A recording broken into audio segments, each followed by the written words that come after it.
Kurban dostlarıma qeyrəti vardır Cəllabadın, qeyrəti vardır Cəllabadın, hörməti vardır Cəllabadın, hörməti vardır Cəllabadın.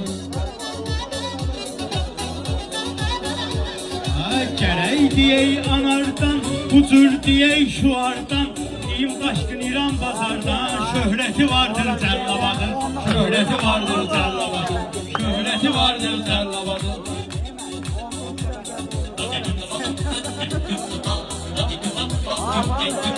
Kardeşimin ismi yad ola, Gülhan'ın ruhu şad ola, Reşad'dan azad ola, Həsreti vardır Cəllabadın, həsreti vardır Cəllabadın. Herkes bakışır hamı bilir, herkes tanışır hamı bilir, hürmeti vardır Cəllabadın, vəziyyəti vardır Cəllabadın.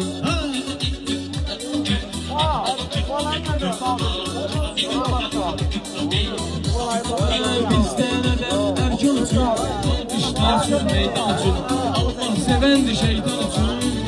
Lənəti vardır Cəllabadın, lənəti vardır Cəllabadın, hörməti vardır Cəllabadın, hörməti vardır Cəllabadın.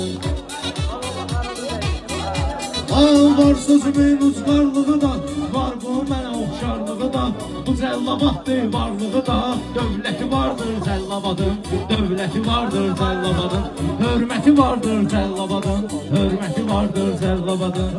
Canavarın şirlərinə, rast gəldik bir-birlərinə, başlamanın şairlərinə, rəhməti vardır Cəllabadın, rəhməti vardır Cəllabadın, rəhməti vardır Cəllabadın, rəhməti vardır Cəllabadın.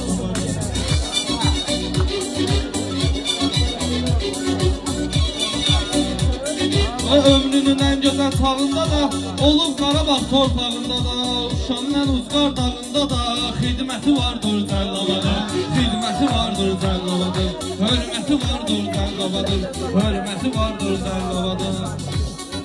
Şair düşəcək qırğına, bax bu söhbətin axına, şair düşməyə qırğına, bax bu söhbətin axına, şəhidlərimizin hamısına rəhməti vardır Cəllabadın, rəhməti vardır Cəllabadın. Havası cənnət pullarıdır, sözlərimiz menvarıdır, burayı gedilər diyarıdır, vəhdəti vardır Cəllabadın, vəhdəti vardır Cəllabadın. Hər kəs danışır, hamı bilir, hər kəs danışır, hamı bilir, hörməti vardır Cəllabadın, hörməti vardır Cəllabadın. Bəzəydi vətənin hər yerinə, dilbər yuşədi dilbərinə, bəzəydi vətənin hər yerinə, dilbər yuşədi dilbərinə, nə oxşar nə bənzər nə, nisbəti vardır Cəllabadın, nisbəti vardır.